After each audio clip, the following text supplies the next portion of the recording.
All right. Hey there, Max. Welcome to the JCS show. I've been looking forward to this episode. Um, yes, and I just like to give a little brief introduction. So I'll kind of give the context I know, and then you can fill in from where I leave off. But yeah, so I found your company. Your company's called BJJ Flowcharts.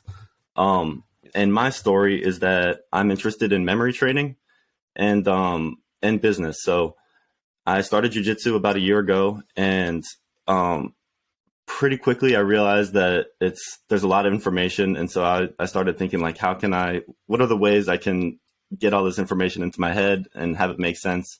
It's kind of intimidating at first, there's all these moves, there's all this terminology. And so some of my experiences in memory training, actually one of my previous guests, he's a memory trainer, and the way memory training works is there's kind of two aspects. There's memory palaces and memory images. And so you kind of need both of these components to create a robust or a strong memory. And the way that it works is that the memory palace kind of holds all the information, and the images are the information. So it's basically you've got a network, and you can draw associations between information. And that's really how the memory works. It's through associations. And so that was kind of one detail. I was working on memory. And then the other side of it is I was working for a startup. We did consulting for other startups, basically. And primarily what we were doing is flowcharting out their businesses. So I'm working with memory in one field, and then the other field, I'm working with flowcharts for consulting purposes. And so I'm a white belt. I'm a couple weeks into Jiu Jitsu, and my coach mentioned there's such a thing as Jiu Jitsu flowcharts. And as soon as I heard that, I was like, I got to find this. So I started looking all over the internet. I found all kinds of flowcharts, and I eventually found yours. You had a flowchart at the time called the Blueprint, which for me, it was kind of like this is what Jiu Jitsu is. It has all the basic positions, and it's kind of like the 30,000 foot view, the macro level view of the whole system of Jiu Jitsu. It was a fundamental, so it's not the whole system, of course, but it's like the basics, what you need to know for to start. Yeah, it's got all the core positions, whether you're attacking or defending. And so when I saw this flowchart, it was the first time that I was like, oh, like this is how it all works. And it kind of all fit together. And then I had jiu-jitsu buddies at the gym, and I would show them the flowchart, on my phone. And there was always that aha moment, like as soon as they see it and they see like, okay, this is the connections between these positions. It's for all new people, and myself included, it's kind of like, oh, like this is what these teachers are trying to explain, and just seeing it all in a format kind of puts it together. So yeah, that's how I came across you and your business.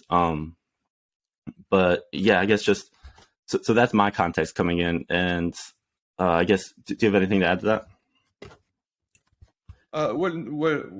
Yes. First off, thanks for having me. It's a pleasure to meet you and to chat with you on your podcast. So what you said is absolutely correct. I mean, if you want to learn a system, I think the best way is to see at a macro level and then at a micro level. So, zoom out and zoom in.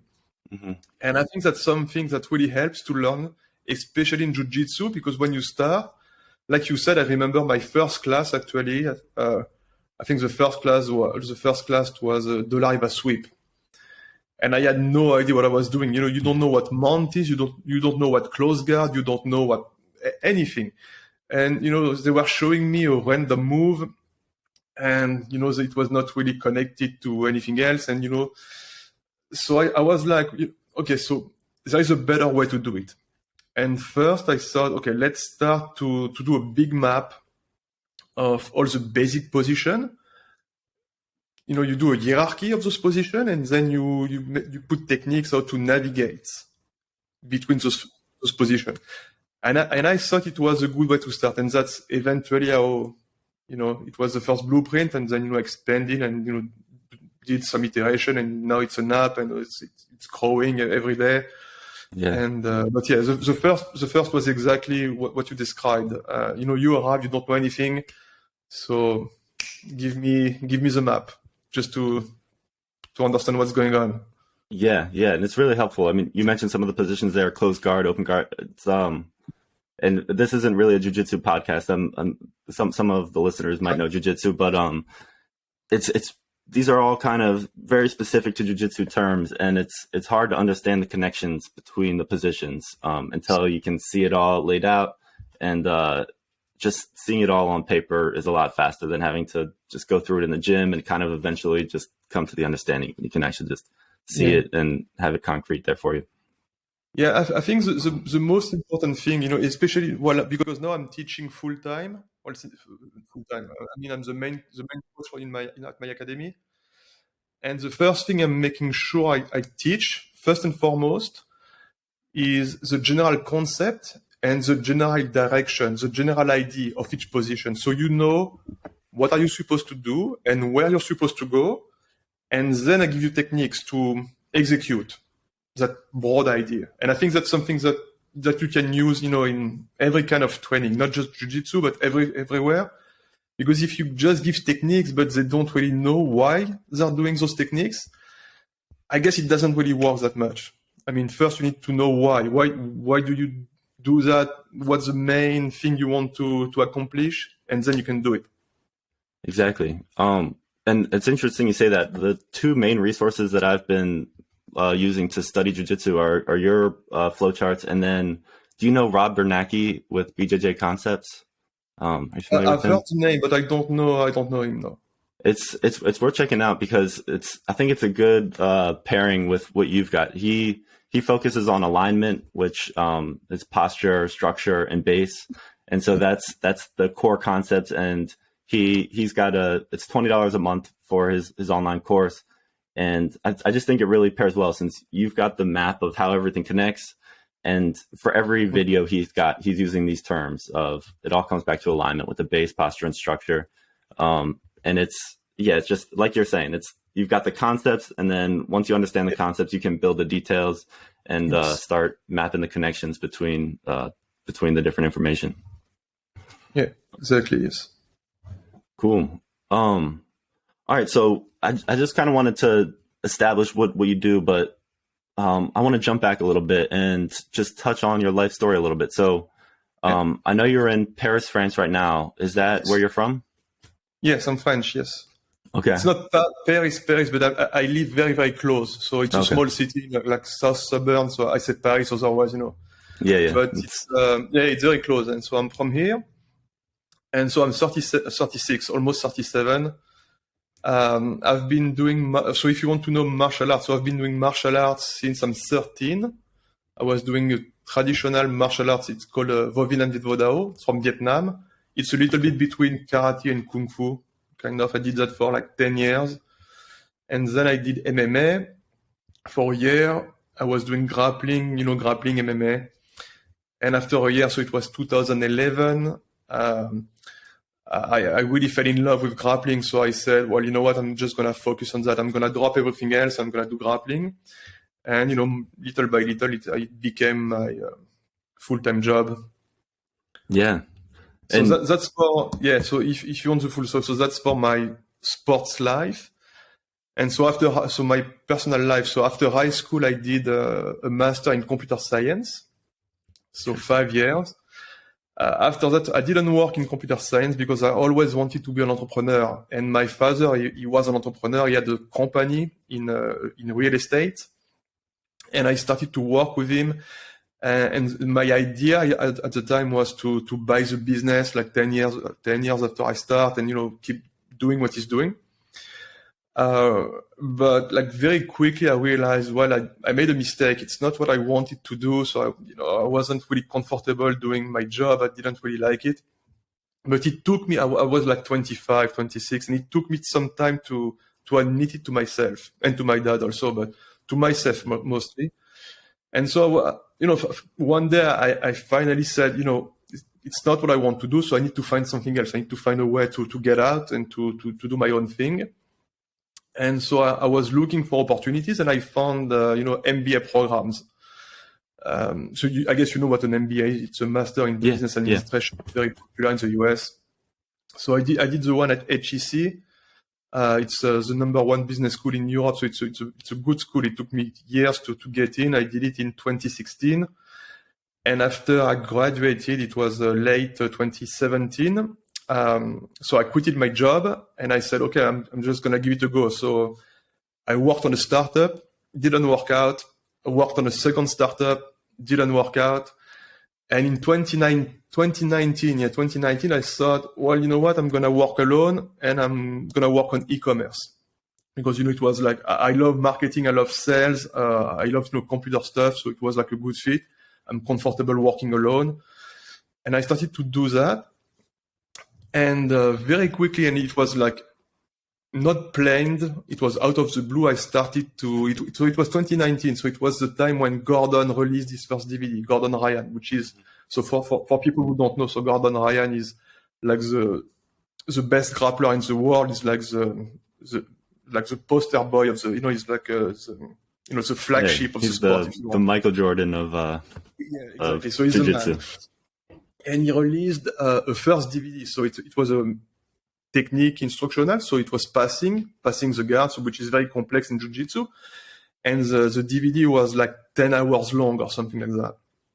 And so I was working at the time on a startup, on my business, on my e-commerce business. I was trying to figure it out. And I was watching the instruction at night.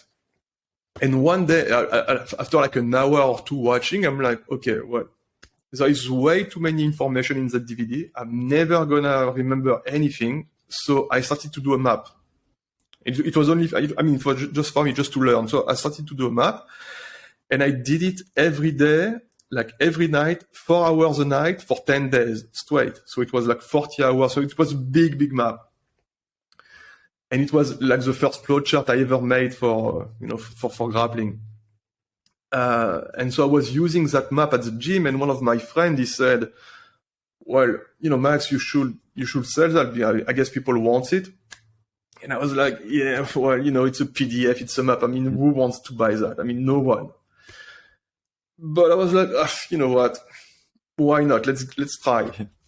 And so what I did was I posted a video on Instagram, a story on Instagram of the flowchart at the gym, and I tagged Gordon. And lucky enough, Gordon saw it and he reposted it. And so like after an hour, I had like a dozen people, maybe 15, asking me, hey man, can I get that? Can I get that? It looks cool. Can I get it? And I thought, oh, well, it took me 40 hours to do it, so I'm not going to give it for free, but yeah, sure, I can set up a website and I can sell it, and why not?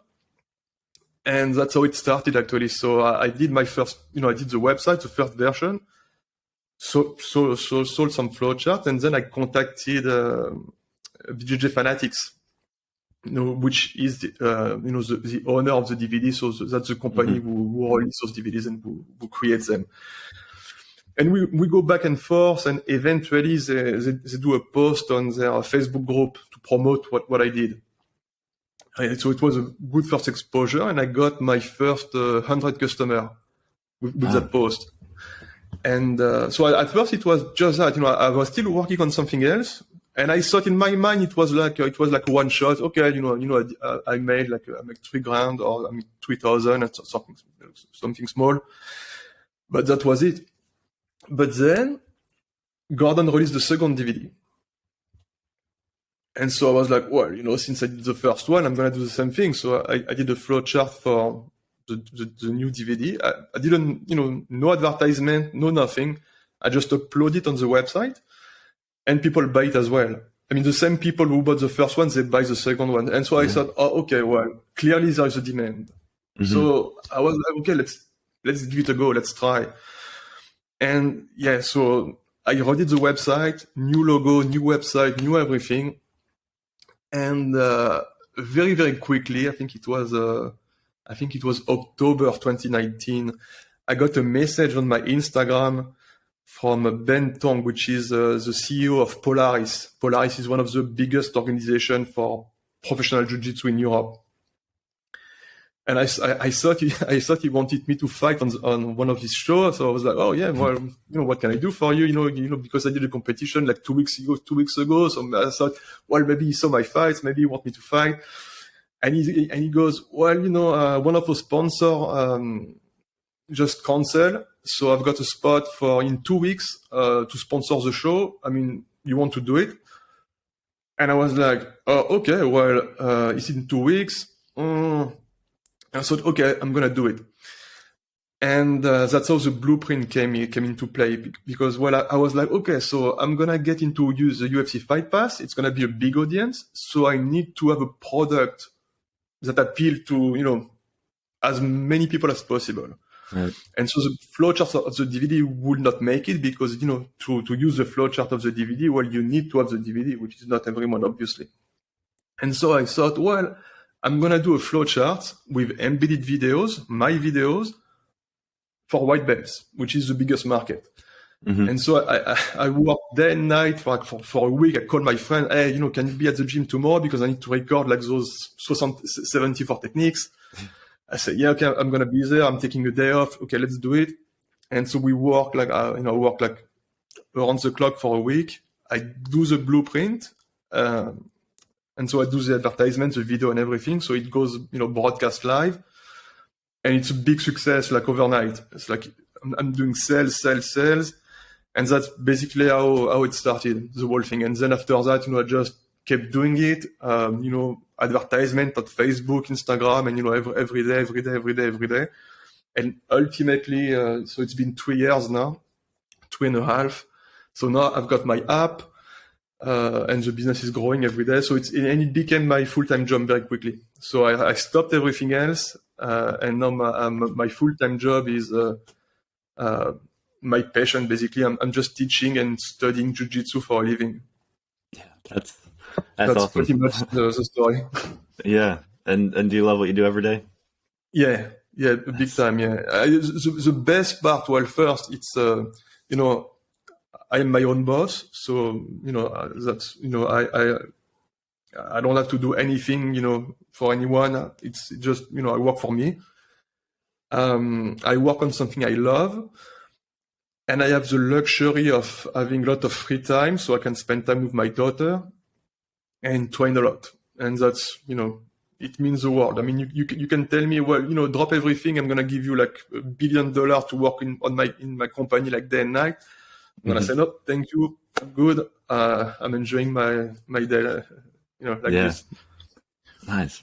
But yeah, so the luxury of time is critical to me. I mean, to escape those corporate job and those 9 to 5 or 9 to or whatever whatever you're doing. Yeah, it's a big luxury. Yeah, I certainly relate to a lot of what you're saying. I'm hopefully just a couple of stages behind you here, but I'm 25 right now. I've same kind of thing. I have my undergraduate degree in entrepreneurship, and I've worked for a few startups. Learned a lot, but haven't didn't really work out. And so what I found though is what's cool is that you did computer science, you did your MBA, and you kind of knew that it seems like you had a vague idea of the direction you wanted to go, and you wanted to do your own thing.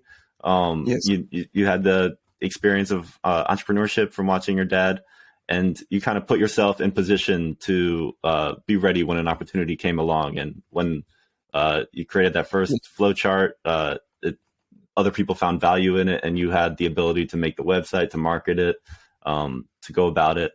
I'm wondering, with that, what did it take to get the BJJ Fanatics, that first deal? Did you have to give them anything in exchange, or did you just kind of reach out? No, absolutely nothing. They didn't ask anything in return. Actually, the first, it started with, at first they wanted to sue me because they didn't understand really what I was doing. So they thought it was illegal. And I said, well, I'm not doing anything illegal. And so we go back and forth. We talk, they're nice guys. And they just promoted my, just once, they did like one promotion on their Instagram, on their Facebook group. And that was pretty much it. And after that, I wanted to do, I was asking for a partnership because I thought it was like, in my mind, it's a no-brainer. I mean, if you can sell a $250 DVD and just put like an ad, like a flowchart for $40, and we split. I mean, it's basically free money. But they don't want to do it, so whatever. But no, my main business now is my app, and it's like it has nothing to do with BJJ Fanatics. So, but it was a good way to start and to start basically it's a snowball effect. So it was just launching the company and bootstrapping everything, and then I was on my way. Mm-hmm. And it seems too like you knew what you liked. Like I'm just kind of picking up from what you're saying, that as you're going, you make this map and you kind of feel it. It sounds like you feel kind of, I'm onto something here. This is was there excitement, or what was that like? Well, like you said, I always knew what I wanted to do. Like I had an idea. Okay, I wanted to be an entrepreneur. I wanted to have my own business. I didn't want to be like everybody else, like having a corporate job, and even if you have a very good job, still to me, it's, corporate. I'm not made for that. I have a problem with authority. When I was doing my MBA, we did a lot of, of personality test, and I was always flagged as a what they call a rebel. Kind of an outlier a little bit in terms of whatever they found. But so I always wanted to be alone doing my thing, but I had no idea what I wanted to do exactly. I didn't know what kind of business. I didn't know in what field, and I was always searching for ideas, looking for opportunities. And like you said, when you see something, you go for it. But I wasn't really planning. Like if you go back 5 years ago and you told me, well, you're gonna do a business in Jiu Jitsu, I would be like, well, I'd like to see that for sure, because I have no clue what you're talking about. I mean, I just don't know. Mm-hmm. So yeah, I think a lot. If you want to talk about entrepreneurship, I think a lot of it goes from resilience, because it's hard. Yeah. It's really hard, and you need to be resilient enough to keep going when it's not working, because it's not gonna work, day one or day two, actually, for that matter. It took me 2.5 years to actually have something that, no, not 2 years, but it's 2 years of difficult moment, of a lot of doubts and tough decision to make, because of course I had some money on the side to to provide my family for 2 years, but after that it's like, well, okay, well, I've got nothing left, so it's either I find something that works or I find a new job. But it's so resilience is key if you want to go to that path. Gotcha. And do you think that just sort of knowing what you wanted kind of from the start is what kind of gave you the ability to have that resilience? Probably, yes. I think that's part of it. I guess it's also, I guess sports and martial art in particular is a very good help also, because as I mentioned, I did sport all my life and martial arts since I was 13, and I think it gives you a lot of mental strength, to not give up, pushing through workout, and pushing through, when you get injured, you have to come back, and it's basically never giving up. And I think it helps. I guess it's mostly that. I guess it may be also, I don't know, maybe seeing my dad, because it was, I remember, because he started his business when I was born, and I remember when I was young, like the first 10 years, it was tough. Eventually it became extremely successful, but it was difficult at first. And I have those images when I was young I was young, but I realized it was difficult. So I guess it's also part of that. Maybe it's also just, I'm not going to say I was born, resilient. It's not true, but I think it's martial arts mostly. Yeah. I think so. I think Jiu Jitsu is a great metaphor for life in a lot of ways.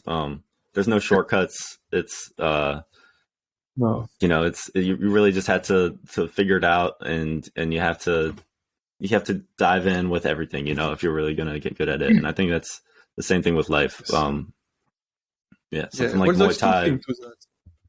Yeah, I agree. There is no shortcuts, but there is definitely longer road.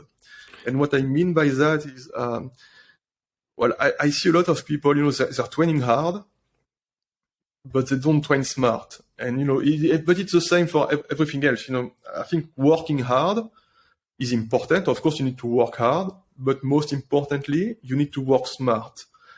And it's true for your job. It's true for you. I think it's true for everything. And so that's basically what I'm trying to fix with my company. Actually, I'm trying to give grapplers some tools to actually have a structure, have a systematic approach, having like a better understanding of what they're doing to ultimately improve faster. That's basically what I'm doing. I want to improve faster through smarter training and better understanding. Yeah. But it's critical to, I think, for everything else. Yeah, it makes sense. There's no shortcuts, but there's more efficiency in different paths than others. Yes, absolutely. Because I think when you say, there's no shortcut, people think like, okay, so I need to grind every day. Yes, you need to do it, but you also need to think about it. It's not just showing up is not just, it's not going to make it actually. You need to show up, but you need to think about it. Yeah, that makes sense. As you're talking, I'm wondering here, so was it 2-3 years ago? That was when you were finishing up your MBA and kind of going off onto your own? It was 5 years ago. Okay. And then was it 2 years ago is when you decided to do your own thing? No. You're talking about the last 2 years. Yes. So the last 2 years I was already on my business because I started. So 5 years ago, so I quitted my job 5 years ago and said, okay, I'm going to do my own thing for sure. I'm going for it for sure. But for 2 years I was struggling because it was working on projects that didn't work. And after 2 years, so it was 3 years ago, the flowchart started to actually took off. And so it became my first, my full-time job. Gotcha. And so it sounds like you kind of followed the natural path that you had opportunities and when they came up, you knew kind of what you wanted. But I guess starting now and projecting forward, do you know where you're going, or are you just sort of trying to add value and just expecting to react to opportunities? No. Of course, it's a bit of both actually. So I have a plan for next month and also for next year. But I'm also always open for new opportunities. So my plan for the business is just to keep expanding. More customer, finding new partnership. I also want to make a new app, one for wrestling and one for judo. So I'm finding partners because I don't know judo, wrestling. I'm doing Jiu Jitsu, not wrestling. And so I'm trying to get an app and a new concept for those two sports if I can find other people. So it's about expanding my business. And then, it's always, like you said, it's like opportunities. So I'm always like trying to have my ears open and trying to see where I can find something I can do. So we'll see. I don't know, but for sure, my main focus is expanding the existing business for sure. Yeah, I'm always curious how entrepreneurs kind of balance the lack of structure in an entrepreneurial career but at the same time you kind of need some vision and some strategic direction, and it's two hard things to balance. So that's what I'm trying to dig at. All right, I want to shift gears a little bit. One thing I've talked about with a few of my guests here is language, and I'm curious how languages played a role for you. I mean, you're in France. I bought your blueprint map in English. Are you selling the maps in multiple languages? Have you? No, just English only. Yeah, it's English only, and the reason why I do it's because that's the biggest market. So I don't sell anything in France. My market is the US, Canada, UK, and Australia. Interesting.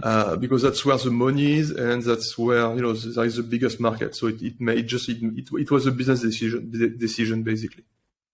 Yeah. Okay. And did you grow up speaking English, or is it something that you learned No, along the way? No. no, I When learned did when I you was learn? like 20. Well, Just through life.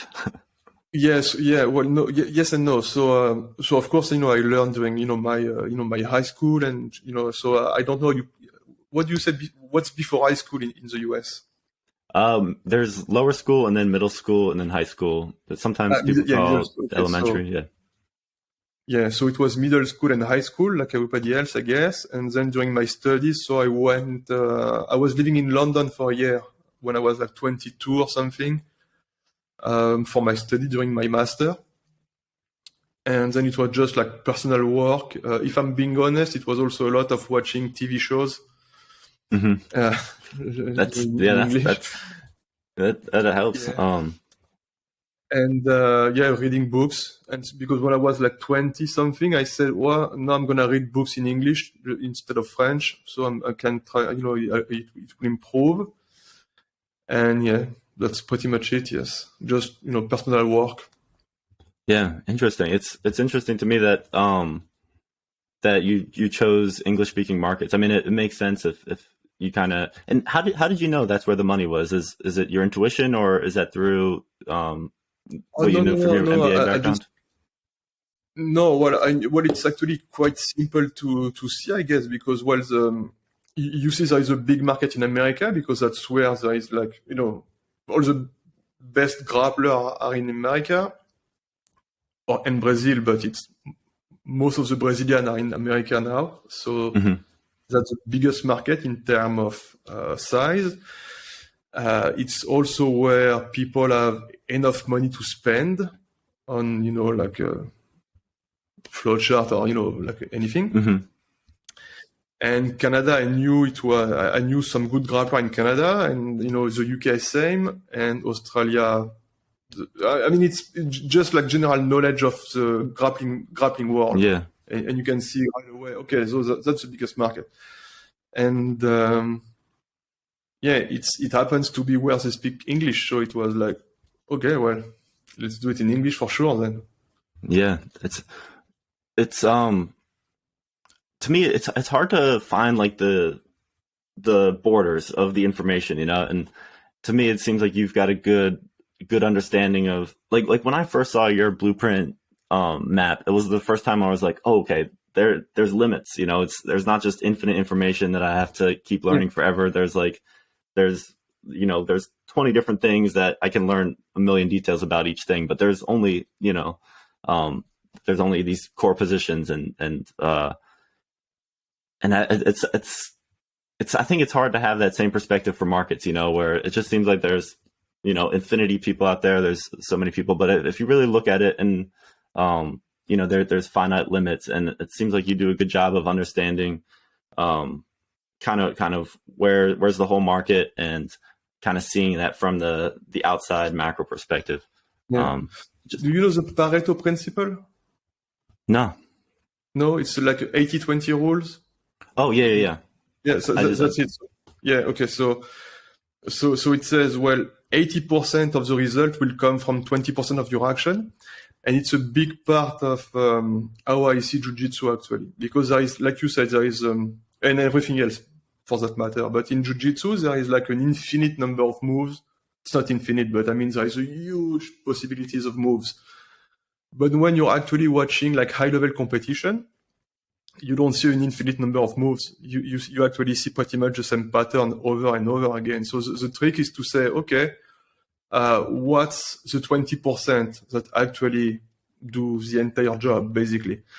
And that's my main focus actually is to, in my app.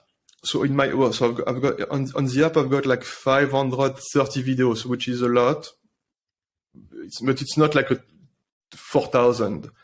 Mm-hmm. And one of my main things is to have an app that is curated. So I'm very picky when I had a new technique. I'm making sure, okay, it really works. It's used at the highest level, and it's not just like some random stupid stuff you saw on Instagram and it doesn't really work, or it works on white or beginners only, and after that it doesn't work. And so yeah, I have a good I mean, a big part of my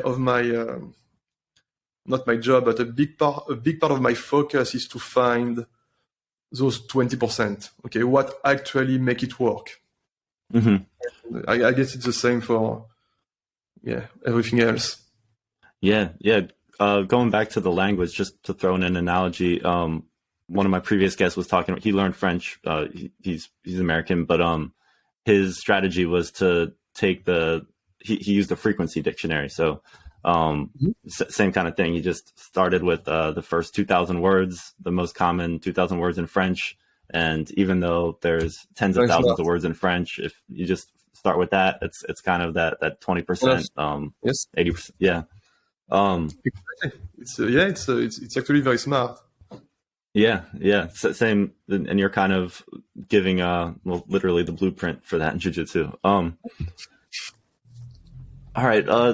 One other thing I'm kind of curious about, sort of occurring to me as we talk. You mentioned you have a daughter, and Yes.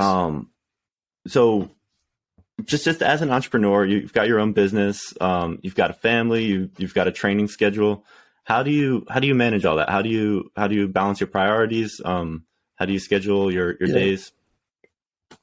I have a routine, and it's a very strict routine. So from Monday to Friday, actually, I can show it after if you want, but I've got a timetable of like my entire day. Okay, so it's 8. I wake up at 7. At 8, I'm at the gym for my workout.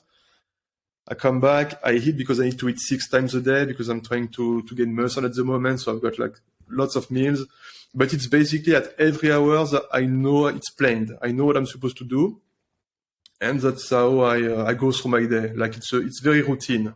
Every day is a routine. So I, to answer your question about balance, I think having a routine helps a lot because it gives me focus, but also it's forced me to do certain things at certain time and trying to be efficient in my time. I hate when I'm just wasting times. It's that's something I really don't like. Of course, I'm wasting time like everybody else. Like on weekends, I'm wasting. You're watching something somewhere on YouTube and you get like kind of sucked into it. But I'm trying as much as possible to be very, very strict and diligent on my daily routine. So that's it's all based on routine. I think that's the way to do it. At least it works for me.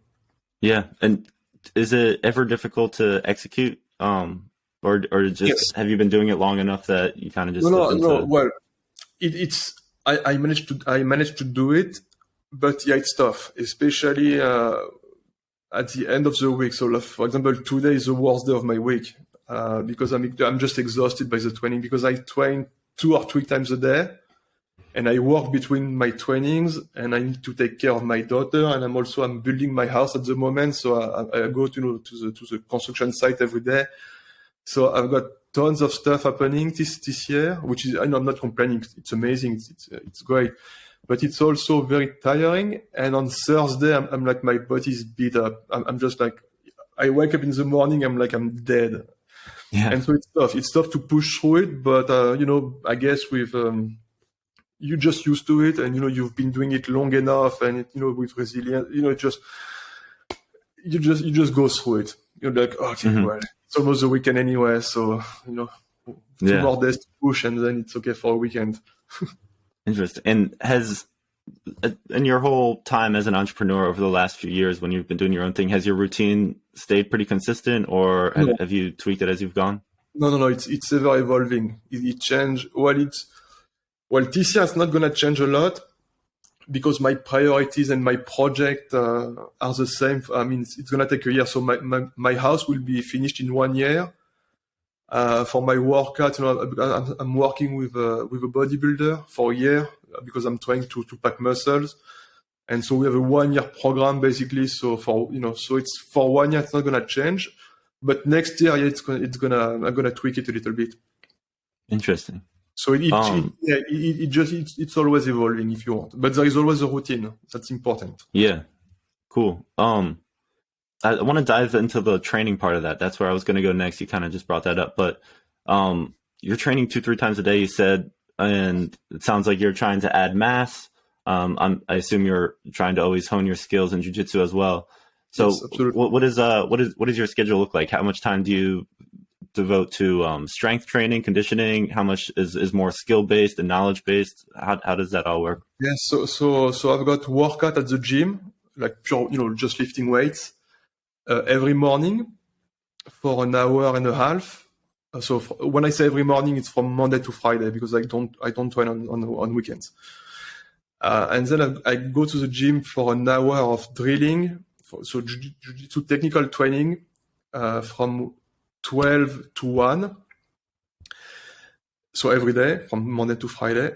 And then I teach and I train and I do my my hard workout at the gym, for live training, Monday, Wednesday, and Friday evening. Gotcha. That's how I do it. And on weekend I just rest and try to survive for the next week. Yeah, that's what I was going to ask. That, like, how important is that rest in your routine? Do you ever have times come up where you need to catch up on something and you have to work through the weekend, or is the rest as important? Yeah. No. Of course, sometimes. Well, Saturday I never work on Saturday. I never managed to do it since I'm like 10. I just can't work on Saturday. But on Sunday, yeah, sometimes I work the entire Sunday because I need to finish something. One thing, it's not a routine, but one thing I do also for entrepreneurship, and it's really critical to me, is having a to-do list. So I have a to-do list and I do it for a week. So every Sunday or every Monday, so I make the list of everything I need to do for the week, divided by day. And if at the end of the week I'm not done with it because of whatever, well, I need to finish it because so I never push something to the next week. I always say, okay, whatever I need to, if I need to work the entire day on Sunday, I'm gonna do it. It needs to be done. Mm-hmm. Definitely. And then I rest as much as I can on weekend. Yeah, that makes sense. Do you have other hobbies, or is it mostly jiu-jitsu, family? What else are you interested in? No. A few things actually. So, well, this year I had to drop it because I can't. I just don't have the time to do it. But I love chess. I'm taking chess. Well, I've been taking chess lessons for a year and a half, and I'm playing golf. I'm actually quite good at golf. Interesting. I'm not that good at chess, so.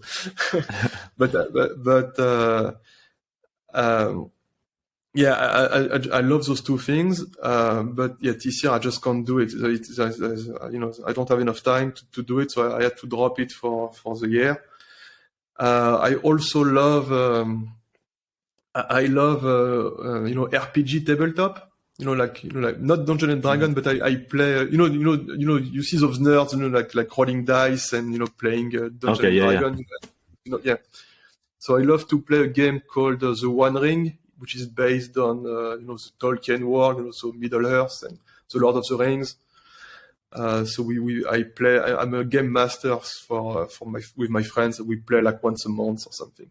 Nice. I love to do it. And reading also, I love to read non-fictional books, especially on. Well, there's a lot of things I like, but decision making, cognitive bias are two things I really, really enjoy learning about. And at the moment, I'm reading a ton of, global warming and the energy crisis. I'm trying to get as much as possible on that. So it's pretty. Yeah, I'm always trying to learn something new. Cool. Couple of quick questions about. In my routine, I've got a slot for reading or learning stuff every day. Is that in the beginning or the end of the day that you typically do the reading? The end. Yeah, the end. Well, actually, it should. I guess it should be. It will be more efficient to do it first time in the morning, but I just can't do it based on how my day and my family. It's. That's why I was asking. I'm the same. I usually end up reading at night, but I find that I learn a little bit better if I read earlier. That's why I asked. But So the problem I have is I need to, because I'm training 3 times a day or 2 times a day, depending on the day, but if I do my workout at 8 or at 8 something, I need a few hours before my next training. And if I read in the morning, so it means, okay, I'm going to train at 10, but I've got another session at 12, so it's not working. I need some time to, Yeah. So reading is the last thing I do, but it's not the best, I guess. Yeah. It's better than nothing, I suppose. Yeah, for sure. Do you know the Daniel Kahneman books, Thinking Fast and Slow and Noise? Yeah, of course. Yeah, one of my teacher at HEC is Olivier Sibony. I mean, he was one of my teacher, and he's the guy. I guess since you know Kahneman, his latest book is Noise. Yeah, have you heard of it? Yeah, okay, I read that one. It's written. Okay, it's written by Kahneman and Sibony. And Sibony was my teacher at HEC, so nice. I've read all his books. There is one really good also. It's You're About to Make a Terrible Mistake. It's about cognitive bias. It's from Olivier Sibony. So that's something I highly recommend it. It's really, really interesting. You're About to Make a Terrible Mistake from Olivier Sibony. It's a good one. Books. The other book I was going to ask about is The Art of Learning, Josh Waitzkin. Do you know that one? I didn't read it, but I've heard of it. Yeah, and the reason I'm bringing this one up is you mentioned chess. Josh Waitzkin, he's kind of the opposite of you. He started with chess and then he switched to martial arts. It sounds like you martial arts and you're picking up chess as you go. But one thing that was cool about that book is he was the world champion in chess at one time. So super high level. And when he switched to martial arts. No, he wasn't. He wasn't? No. Maybe he was the American champion. He was American champion, yes. Okay. My bad. No, it's okay. But either way, so he switched to I think he was doing Tai Chi push hands. And he was doing Wing Chun, I think. Wing Chun? Okay. I think so, yeah. I'm not completely sure, but I think that's it. But it was like, those pushing hands. Yeah. I wanted to say bullshit, but out now. I'm not going to say it. Yeah, but what's interesting about that to me is he talks about his experience doing martial arts, coming from a chess background, and it took him a few years to kind of gain like fluency. That's how I think of it, similar to like a fluency in a language. But once he got to that point, it sounds like he was kind of applying the concepts that he uses in chess during his martial arts matches. And so I was wondering if you do chess and these other things, do you kind of have that, but the opposite?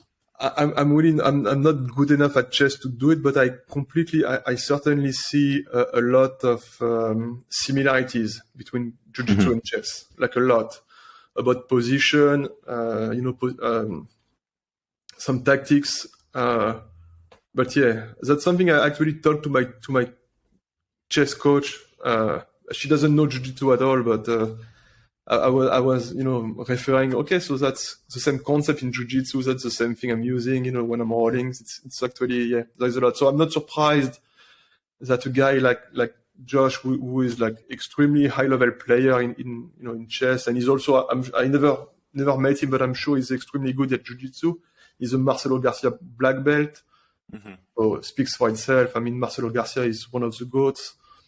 So I'm sure he's very, very good. But I'm not surprised that he's seeing like similarities and using the same principle. It makes a lot of sense. Yeah, and I think it kind of gets back to what we were talking about at the beginning, the core concepts. And I really like that guy Rob Bernanke's terms with the alignment, the base posture and structure. But I think that those terms. I was talking the other day with a physical therapist. I play baseball. He's on my baseball team, but he was talking about his just core body mechanics for different movements. I'm trying to improve my ankle mobility, and he started getting to these same concepts the more I dug. So I really think that these concepts, and especially alignment, I really find alignment comes up in pretty much every facet of life. Yeah, you know, I guess you heard of mental models. You know what a mental model Yeah, is? Yeah, yeah, okay. yeah. So there's good books about. I think his name is Sean Parrish, the guy from I don't know that one. FS Blog. That's something you should. You will like it for sure. The Great Mental Models. The book. That's the name of the book. I will send you the link after. Yeah, I appreciate that. I'll Uh, jot it down too. fs.blog. I think so. I think that's it. And one of the mental model I like the most is the first principle. That's actually the one used by Elon Musk a lot. And it basically says, okay, so when you want to learn how something works, you have to tear it down to the most basic level, and you will actually see what makes it work. And I think it's extremely useful in physics, of course, but it's also in jiu-jitsu. And I guess it's the same for, mechanics. And like you said, I mean, alignment would be one of the core reasons why something works and something doesn't work. So, when you break down a position to the most like basic stuff, it's like, okay, so let's say we're training together in jiu-jitsu and I got your back. Okay, what's the number one thing you need to do? Well, of course, you need to protect your neck, but to escape, you need to misalign your spine. That's what you want to do. Okay, so I can teach you all day. Oh yeah, you should do, should this, that, and that move, and pass the arm and get. Okay, that's the first thing I'm saying to my white belts. Okay, so just protect your neck and misalign your spines, and then you put your head on the floor, shoulder on the floor, and then you escape. But the core reason it works is because our spine do this. Right. And the core, first principle. That's something I really, really like. And Yeah, no, I like that. Rather than learning all the different escapes and then trying to learn the pattern, it's better to just learn the pattern first and then understand how that pattern is at play in every technique. You will need to learn all the other stuff, but you start with this one. Yeah, exactly. And then you've got the thread that ties it all together. And then you expand, and then you actually learn all the variation and all the subtleties and everything else. But at first, you need to understand, okay, what's the core principle? What are we doing here? Okay, we just align our spine. That's what we're doing. Yeah, interesting. One curiosity. You mentioned that you're interested in energy and you're reading about the climate change and all that. I'm curious. What do you have a bigger vision? It seems like you know what you're doing. You've got and you've got value that you're adding to the world, and I mean, from my perspective, it's high value. But you're thinking about these bigger questions as well. I'm wondering, I don't know, how do you plan on sort of what do you value in terms of scaling your ideas, and how do you want to contribute to these to the bigger issues? Well, okay, two things. So in my business, so it's a small business for sure. So I'm trying to expand, but I think I'm still doing something valuable for my customer, and I value it a lot because I know jiu-jitsu helps a lot in your personal lives. So it's not just martial arts. It's not just sports or like a fun thing we do. I think it helps for your confidence. It helps for your problem-solving abilities. It helps for your fitness, and then confidence is a lot of it. But I think there is a lot of very good things that happens because you're doing jiu-jitsu on a daily basis. So I think it's important. It's not just like something. It's not like playing ping pong, or I've got nothing against ping pong, but I think there is more value to practice something like jiu-jitsu compared to more like another sport. So I really think to help people to learn faster jiu-jitsu more efficiently, I think it adds value, and I think it's important to me. For the bigger scale, if you're talking about energy, I'm just over the last few months, I really realized, the entire world economy is based on two things. On many things, but at first it says, okay, so natural resources are free and they're unlimited. Yes, they're free, but they're not unlimited. And so that perpetual growth, which is based, which is the basics of our entire economy. I mean, in the US, but in France, I mean, you have the states are always, they're adding more debt to the states, but it's based on the assumption that, well, the growth will be 1%, 2% every year for 70 years, which is not going to be the case, because at some point, and much sooner than we all think, energy supply will decline. Less energy, less production, less value, less growth. And so I'm realizing, in terms of production, it's going to do something like this.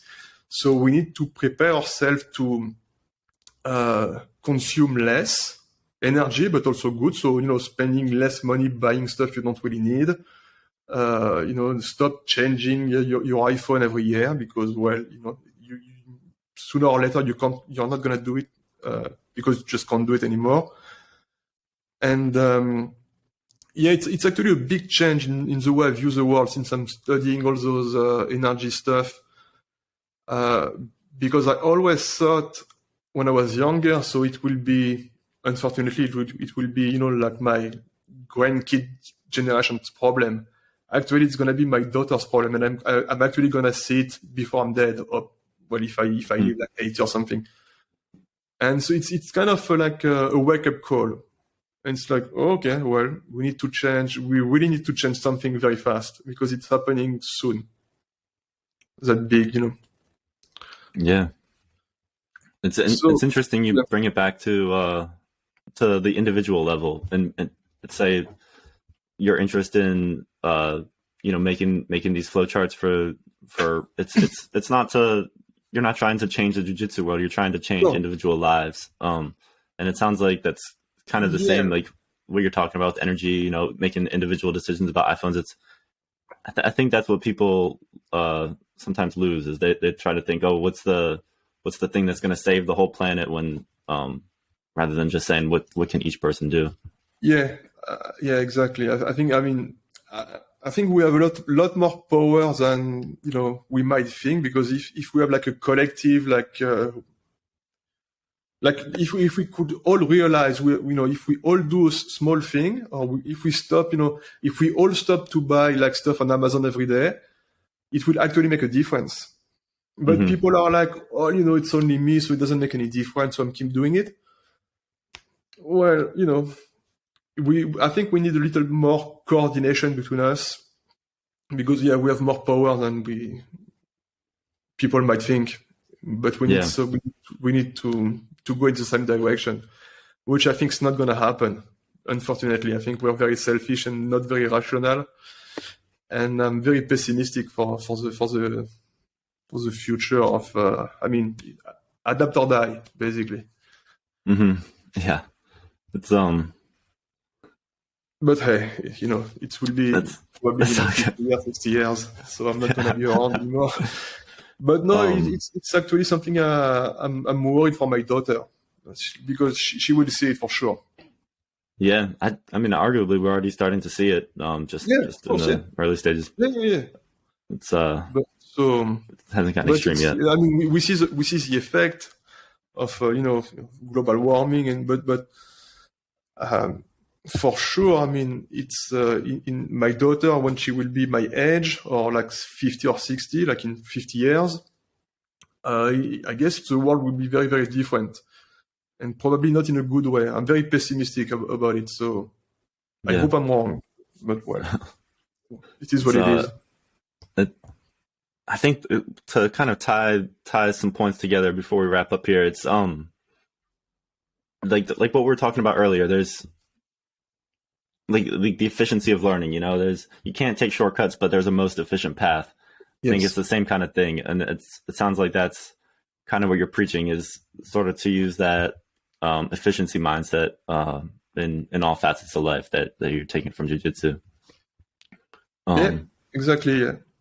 It's all about efficiency to me. Like, I'm trying to be efficient in all aspects. Of course, I'm not, but I'm doing my best to improve every day my efficiency. I don't like to waste energy or time or whatever.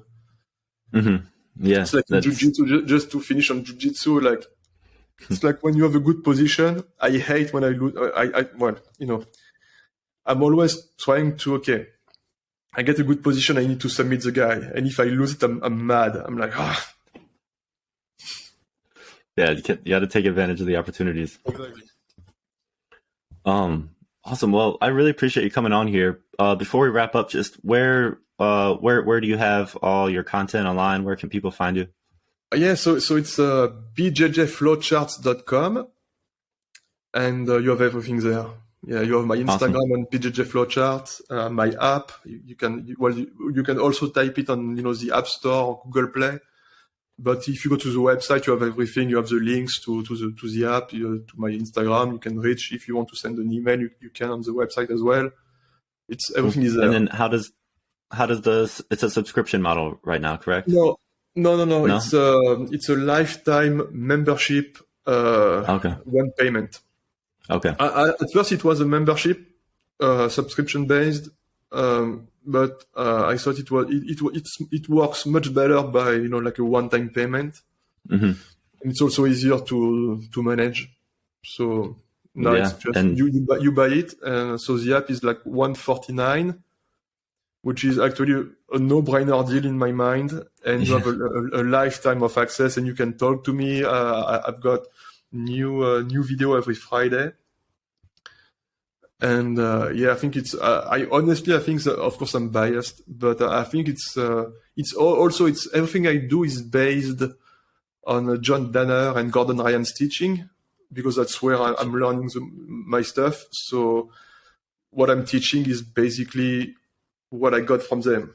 But then I teach it in a very different way. It's much more concise, much more. I think it's more precise in terms of So my videos are like 2 minutes, and you just watch it. I've got like different angle, slow motion, annotation on the video, very clear instructions, and you go to the gym and you train. You don't have to watch like an hour, DVD of someone talking. When I hate actually those DVDs, because the content is fantastic. They're the best, but they just talk for hours, and sometimes they talk like 25 minutes to say some things that you can say in 1 minute, and I'm like, come on, man, I understand. Okay, let's move on. Yeah, it's inefficient. Give me the info and let's get the fuck out of here. Awesome. Well, I can say from Senior Maps, it's I think a lifetime membership's a good investment with the rate you're growing and the content you keep putting out there. I appreciate it. Well, anyways, man. Thank you for having me. It was fun. Yeah. So thank you for having me. Best of lots of success to you, and let's keep in touch, right? So yeah, for sure. Well, I really appreciate you coming on. I had a lot of fun, and I learned a lot here. So thank you much. Cool.